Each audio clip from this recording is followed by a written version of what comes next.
We're going to let it go. It's previewing. It says it's going live, and we're live. Oh, yeah. We did it. We did it. I was touch and go there for a second. I'm going to change our view. Nope, not like that. I don't love this view. In your Zoom, is it like this or is it like this? No, it's landscape. Okay. All right. Maybe it's just the way that I've pivoted my, I don't know, my Zoom meeting hangout thing. We use Zoom, everyone here. We use Zoom for these for a couple of reasons. Number one, you can get a panelist style, which I think, and I did this rather than like this because in my view, you're up there. And so, but also it lets us broadcast out to Facebook and it lets us record these for future use. So if we put them on YouTube or we could separate out the audio and do a podcast, there's all sorts of multifaceted, multifunctional things that go along with using Zoom. So I am going to get the comments up so we can follow along with our folks. We are sorry to you for being 6 minutes late, 5 minutes late, however many minutes late we were. It was all my fault. I gave Joe the wrong link. And that happens sometimes. I have a full house again today. Are you guys? Oh, hold on. So we can follow along with our folks. I hate hearing myself as an echo. Like I don't hate hearing myself, but as an echo like that, I don't love it for us. Hey, Taryn. All right. So we are following along in the comments. Darryl is here on time, of course. Hello, Darryl. Melissa, good morning. Good morning, Sarah. We've got a lot of good folks on here today. We've got quite a topic, don't we? Yeah. Let's have some fun with it, huh? Yeah, let's have some fun with it. So welcome back, you guys, to Backup Brokers Live, where we have coffee and conversations about your real estate business from the broker's perspective. Today, we are covering difficult agents. Those are out there? I forgot to introduce us again. I'm Tiffany, you're Joe. Hello, Joe. Hello, Tiffany. Hello. Yeah, they're out there, and it's kind of an overwhelming issue. What do you think about this? Why is this such a big issue, Joe? I think it's I think that there's multiple reasons. A lot of agents, I think, get caught up in the emotions of the sale, when I think that is the exact opposite of what we need to do. Yeah. There's a lot of agents that become the agent of the deal, which means, they need a commission so bad that they're going to be the ones that are going to go hunt that. They're going to hunt a commission above doing the right thing for a client. They need the money. Look, we've all been there, but you can't put that above the needs of the client. But when that happens, when you're chasing a paycheck, you tend to do some things and act in ways you shouldn't. Yeah. Boy, there's a lot of reasons. What else? So I think there's a couple of things from my end. I just had my antivirus protection expired. Nobody hack my computer, please. Apparently that's a very important notification that I needed at this exact moment. I think there's, did you lose me? Hello? Yeah, you're here. back. Okay. I think there's a couple of things. The influx of new agents every year, I think adds to this problem, but not because they're new agents, but because they did not receive the training they needed in order to do the transaction without emotions. And so really they're very similar to the buyer and the seller that they're representing, in that they're flowing with these emotions because they don't know how to act professionally and or professionally what to expect next. So they're in just as much of a fear place as the buyer and seller because they're dealing with this large financial transaction and they don't have stability of training and a foundational understanding of the transaction to help with it. I think the other things is just the cutthroat nature of some salespeople. I just think some salespeople are like that. Well, in every sales environment, you're going to have really good professionals and you're going to have really bad professionals. Yeah. And the reality is we're in this really odd situation where we are both competitor and colleague, and it could be the same transaction. Like literally we could be fighting somebody really hard to get a listing. We get the listing and then that person that we beat out brings the buyer. And so we're in this interesting relationship where we're competitive and colleague. I am a complete advocate for playing nice in the sandbox, so long as you're not doing it above the needs of your client. And even when you have to stand up for your client, you can do it in a professional manner. I think that's kind of the virtue that gets lost. You can fight hard for your client. You can represent them. You can be in tough and sticky negotiations. And as long as you're the professional and the non-emotional professional, usually things will go well. Yeah. Yep. Melissa has a really good comment here. I've seen experience a lot of trash talking about new agents. Not cool. We should mentor. I agree. That should be when you are a veteran in this industry. And let's even define what a veteran in this industry means, Three because months. seriously, it's crazy Not to quite, me. but yeah. Our board, I just heard a statistic that our board is like 52% new agents, agents that have been in under a year. There is, Wow.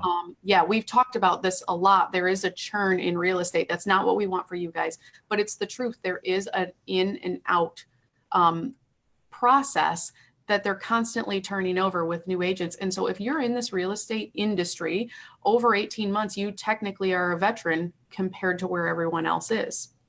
And so Yeah. I think that because of that, because there's so many new agents coming in, and again, because we've talked about the lack of training that's available typically, or plugging into training, there is a bad taste in people's mouth of how many people are coming in and handling these very large transactions. And I think I'm going on a tangent now, but I really and truly believe that if you're in this industry over 18 months, it's your responsibility to train other agents in your office, and not that you need to be there from this time to this time, but as a leader in this industry, as a veteran in this industry, it is okay to give back, and it'll benefit everyone else if you do. Yeah. Well, we know that 75% across the country, 75% of agents come into this business and they're out of it in 2 years. And there's there's multiple reasons for that, but you're completely right. One is a lack of consistent training. And that's a two-way street. Agents who come into this business, they need to seek it out. They can't expect the broker to give them everything that is out there. However, we as brokers, as an industry, have failed our agents. We have failed them badly when it comes to giving them the tools and technology and the training that they need, the education. Anybody who has recently taken their state license test in any state will fully realize that it doesn't teach them, it teaches them.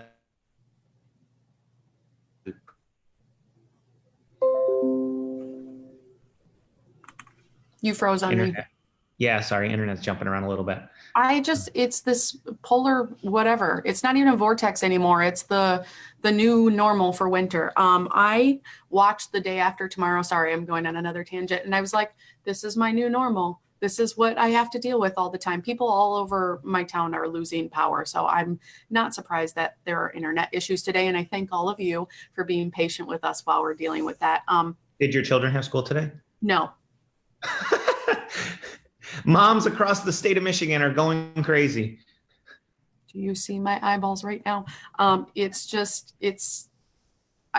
think they're trying to revert back to homeschooling for all Michigan children. Like, that's really where I think we're going, which is fine because I have really great kids that learn and absorb and they're like sponges, but they also learn and absorb and are like sponges and want to talk to you and be a part of my life, which I love. But I hadn't, you guys, look at this. Just look at what I'm dealing with here.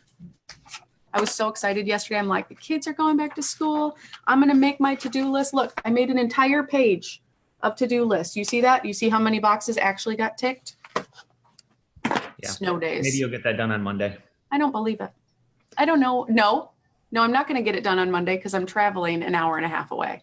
I'm not doing that. Okay, sorry. We've got so many comments, Joe. Let's take a quick break for comments because I've already gone on a little bit of a break. Okay. Oh, Jean, your comment is so good and so necessary. Let's take a moment and just chat about Jean's comment. I wish new agents would sometimes say, hey, I'm new, so please be patient and I'll accept direction. A know-it-all new agent who doesn't know it all is not fun. Jean, I'm going to take probably 2 minutes and talk about this because I think that's such a necessary comment. I think that at the heart of what Jean is saying and observing in new agents is actually fear. And so she's saying that there's a know-it-all agent that's knowing it all and they're not fun to deal with. I really think it's a fear mechanism that they're not reaching out for help. And then they're putting on this bravado because they've been told so many times, fake it till you make it. And really, I think it comes from a place of fear more than it comes from a place of confidence. Yeah.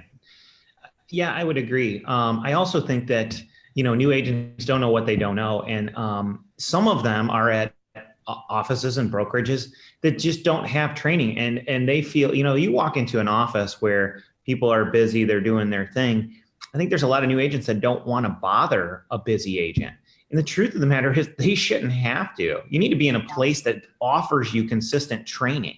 Now, we're talking today about how you deal with that agent on the other side of the table. Why? And I think we have identified the why. The biggest reasons why we run into tough agents on the other side of the deal. We've talked about training. We talked about chasing the deal. Sometimes there's just bad people. So just deal. We kind of have to.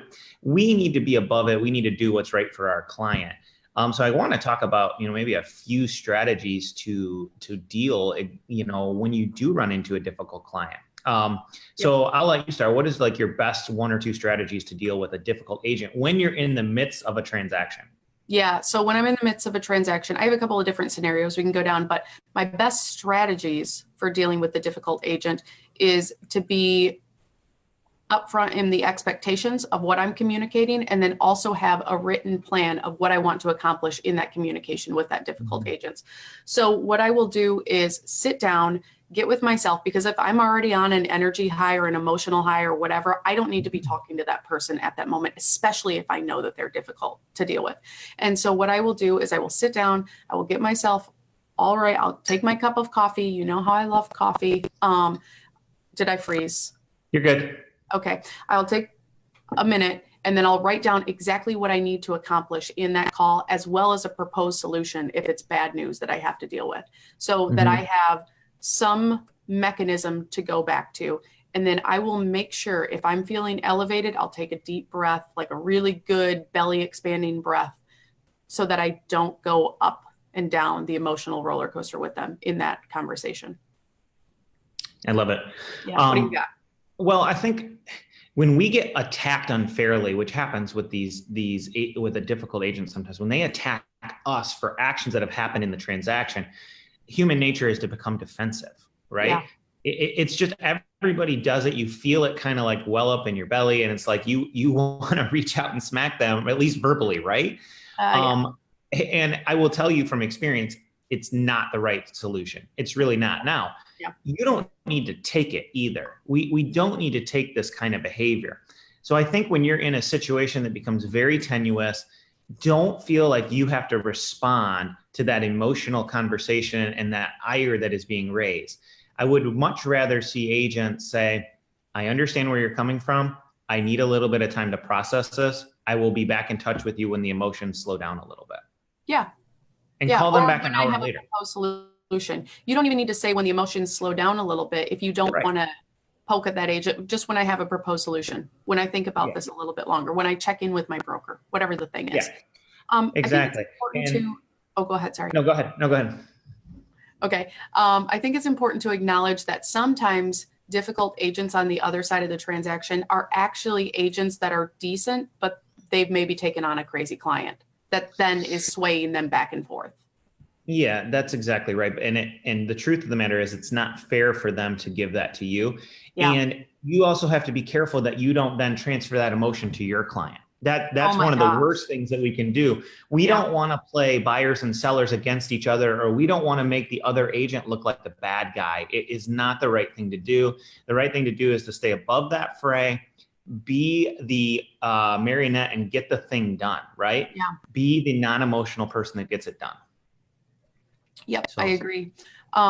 The other thing is when you, and I've said this before and I'll continue to say it, when you guys take on crazy clients, what you're really doing is giving your broker crazy clients, because almost always those kind of conversations, especially on the other side of the transaction, end up at my desk with something that I need to be now involved with. And so I do a lot of problem solving regarding this. I have a specific scenario that I want to address with you, Joe, and I want to hear how you would have handled it. It's a difficult, it was an unfortunate situation, just period, but it was a difficult agent on the other side of the transaction. So I'm interested, I don't know if I've shared this scenario with you before, so I'm interested in your opinion on it. Are you ready? Yes, I'm ready. Okay. So there was a parcel that was it was a property, and there were two parcels, but only one parcel was found in the tax records. Only one parcel was accommodated for the taxes per year, and they were getting a loan. And so when the other parcel was found as part of this in the title process, it was like the day before the closing. It was so well hidden that when they called to confirm the utility bills the day before the closing, they found this other parcel, and the taxes increased their debt to income ratio, the buyer's debt to income ratio, so much that they were no longer able to qualify for the house at all, Okay. period. So the financing they couldn't qualify for it. Yeah, correct, because of the debt to income ratio. So what needed to happen was either they needed to pay off $11,000 of debt, because that would take their debt to income ratio into the range that was financeable again, or they needed the price to come down something significant where their payment would be such a significance lower because of this tax amount, right? And so the buyer's agent called the listing agent and communicated that the MLS did not include it, the title company didn't find it, the lender didn't find it. Literally nobody found this. So this was an unfortunate circumstance, but they needed to either walk away, get this reduction in price, or have significant seller contributions to them. This agent was obviously upset. And she did a couple of things that I would not have done. And so this is why I got involved. Number one, she threatened lawsuit immediately without even calling her clients to talk to them about this situation. She whined. She was an adult woman whining on the phone, whining. It was it was so bad. And then what was the last thing she did? Oh, she was like, who do I need to yell at right now so we can close tomorrow? So completely disregarding RESPA regulations of that 3 days when something material has changed. So how would you handle this? I think that okay, so let's take this in a couple parts. If someone starts to threaten lawsuit, I usually say, that's unfortunate. Here's my attorney's number. Yes. And that the reason I do that is because that does one of two things. It either calms them down, or if they have that question, then I am not talking to an attorney. I am not making any decisions. As soon as I hear that word as a broker or an agent, I am going into protection mode. Yep. And saying, that's unfortunate. Here's my attorney's number. Yep. Secondly, in that situation, it sounds like it was extremely emotional. This particular agent representing was the seller, I believe, at this time, basically wanted somebody to blame for this situation outside of herself or the client. And so she was looking to shift blame so that she could save face with the seller. That's what it appears to be happening. So I would probably say, I hear what you're saying. I understand it all. There is nobody to yell at. This is an unfortunate situation. Here are and this is, I'm sure, what you did. Regardless of how you feel emotionally, there are two options, or a third one if you want to sue. But the two practical options are to move forward in this way or this way. Or if you feel a lawsuit is necessary, please contact your seller and I'll let my buyer know. And I don't know what else you can do other than that. Basically, that's what I did. And again, you have to do really deep breaths in those kind of situations. I let her yell, not because I wanted her to yell at me, but because I needed her to be done. She wouldn't even let me get a word in. And if it continued, I was going to hang up on her. But when she was done, I said exactly what you said. This is the situation. It's very unfortunate. It was missed in several places, so there's no one to blame here, but we need to move forward. So what I would encourage all of you to do is, if you come into this situation, don't immediately go to blame mode.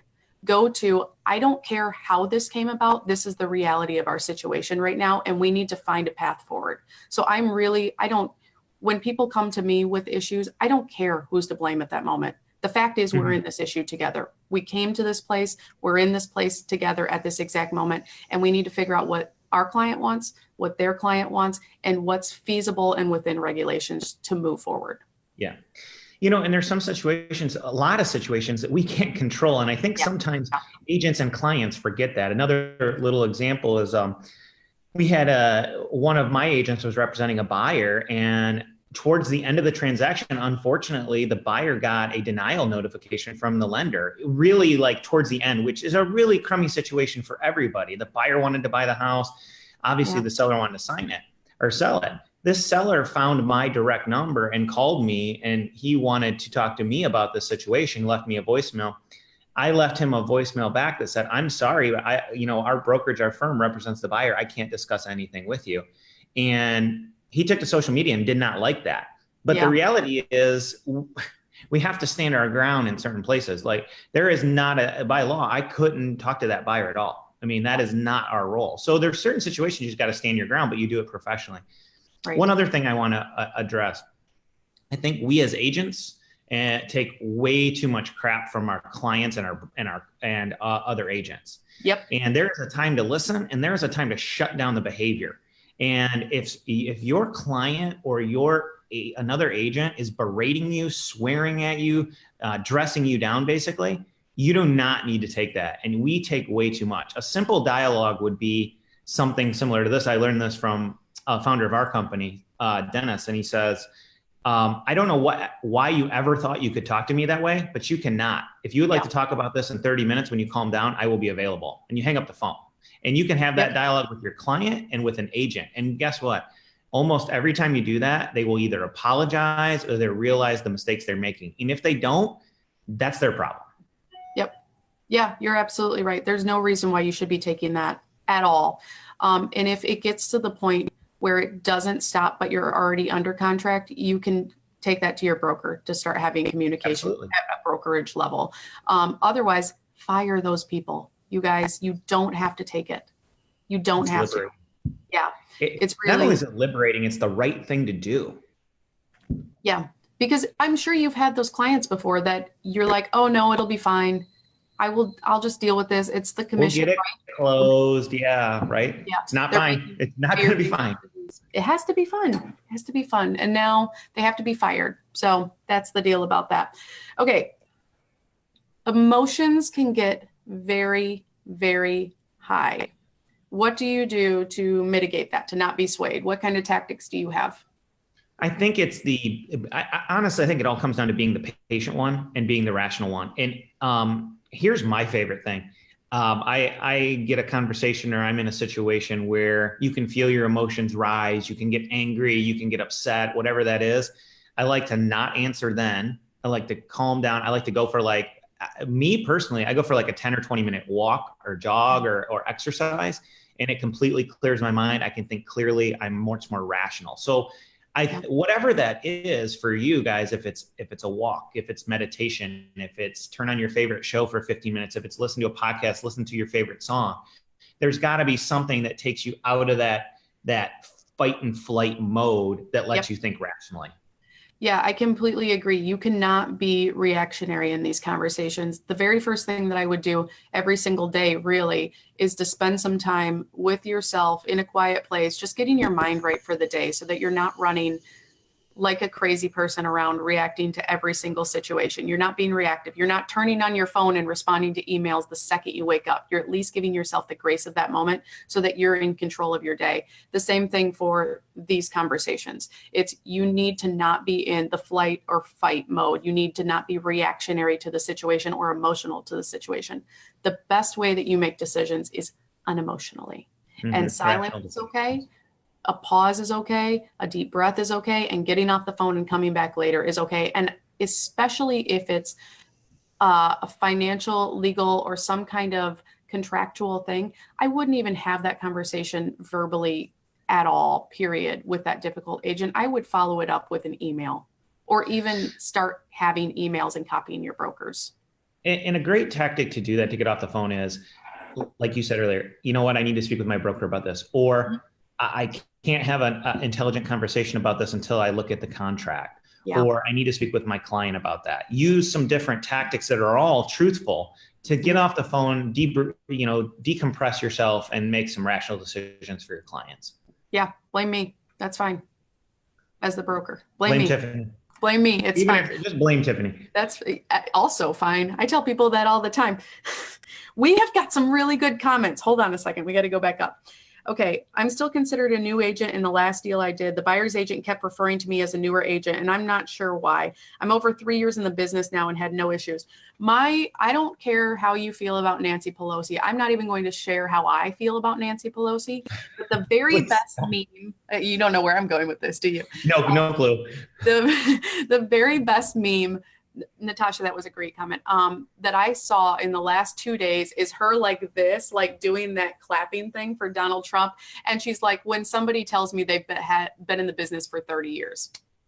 Good for you, friend. Like, just good for you. I think, again, that goes back to what Jean said and what we've talked about a handful of times. When people do that, when they boast themselves up before you even got into this conversation, or before you, I think it's a fear-based thing. They feel like they need to prove themselves in their experience because they're facing change, they're facing something they're not familiar with, they're facing a new person. But the fact is, you guys are in the same boat for this whole transaction, and you got to respect each other mutually, because mutually you have the same license, and you are going, I mean, maybe they have the broker's license, but it doesn't really matter. You are in that place together at that time. It does not matter what you've come with. It doesn't matter what training you've had. You are together in it. And the more you can be coachable and thoughtful and respectful of the other person, because you're both business professionals, the better everyone will be. Yeah, and keep in mind, experience doesn't always mean excellence. That's Just because somebody's been doing it for 30 years doesn't mean they've got, that they've been doing it right for 30 years. They've been doing it right for 30 years, right? So don't get caught up in that. Do what's best for your client. And if it really, new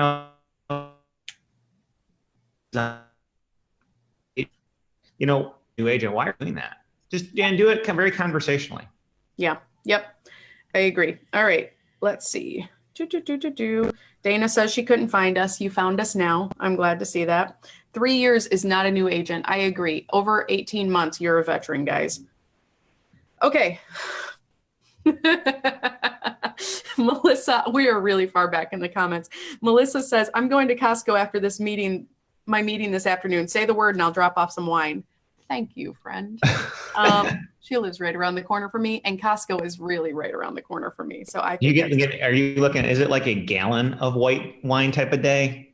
Yes, it is. The one with the little tiny handle on there? Yeah, it's a box wine kind of, a little tiny handle. It's like a jug of wine. Yeah. It's getting rough, you guys. Send help, please. Okay, hold on. Okay, Melissa has can you see me holding up my thing? My license picture is right there. I was so angry that day. Whew. I do not have a good license picture because I was angry. Okay, Melissa says, I work hard to remember that when they behave that way, it's more about them, not about me. I go into mom mode and call them out on their behavior and set expectations of how I want it to be going forward. And yes, sometimes a break is warranted. I agree. Another good dialogue when somebody talks to you about something that is really not correct or the right way to do it. Just say, with respect, I learned how to do that a little differently. Yeah, and that's okay. Okay, Jason says, one of the things that Tiffany has always impressed me with is her understanding that clients can be fired. Not many industries, and I'm sure not many brokers, show that concern for the agent. Oh no, where did all my comments go? Not only that, Jason, and I'm not saying this because you had this comment, because this isn't you. I am totally okay with firing agents. Like, if it is not a good fit, it is not a good fit. And I'm not going to waste one more second having a toxic person around. It's not good for our agent community. It's not good for you or your other clients to be really, I'm going to use the word hostage again, held hostage by these crazy people. No, and I think one of the reasons why, there's a lot of reasons why we don't fire clients and we want to get paid and all that kind of stuff. I think one of the reasons is we just don't understand how to have that conversation. So maybe we can do that. Firing clients as a whole video one day. We could do that. That's absolutely true. We can now next week, how to fire your clients. All of them. Start fresh. Do a reset. Hold on. I get another one. Nadra says she watches videos of people skateboarding to clear her head. There you go. Whatever it is. Yes, whatever it is. Melissa's bringing a skid of wine over to my house, and Costco would probably sell that. I agree. All right, we are wrapping up this topic. Let me look through my notes really quick and see if there's anything else that I need to talk about from my list. What else do you want to talk about from your list? I think I've covered. I think we've covered the majority of the items. And it's an Good. important topic because it's going to. I guess the last thing I would say is, even, a lot of markets are in multiple offer situations where you're doing a lot of different things to get your offers accepted. You may be playing with tax prorations and escalation clauses and all these different things. This isn't really dealing with a negative or challenging agent, but we talked about education and the different levels of agent education. If you're submitting an offer for your buyer client and it's got some nuances in it, you need to make sure you take some time to clarify that and sell that seller's agent, the listing agent, on why your offer.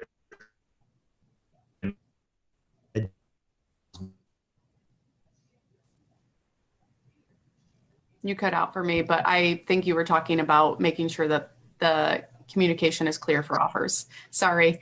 Yeah, I'm going to we were. piggyback off of that Sorry. topic. No, it's me. I'm sure it's me. I'm going to piggyback off of that topic and say I completely agree. There are three sales that are made. There's the sale of your client to the house. There's the sale of your client to the seller. And there's the sale of your client to, or you to the listing agent. Did I just cut out for that whole thing?